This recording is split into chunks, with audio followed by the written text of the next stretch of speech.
Persiraja lantak laju bek Katim Talu.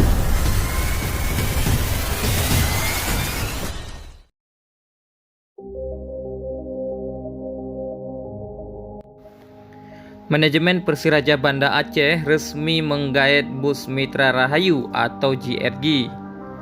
Jasa Rahayu Gempeng tersebut resmi menjadi salah satu sponsor untuk Persiraja, ungkap Bang Rahmat Jailani.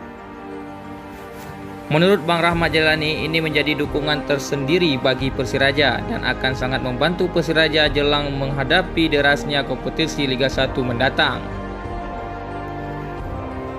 Di Aceh ada 18 unit bus Jasa Rahayu Gempeng yang beroperasi. Mudah-mudahan bus ini selalu menjadi pilihan masyarakat Aceh saat berpergian. Bus JRG yang sangat mengedepankan syariat Islam di Aceh terkenal sebagai angkutan yang taat akan melaksanakan sholat berjamaah bagi penumpangnya.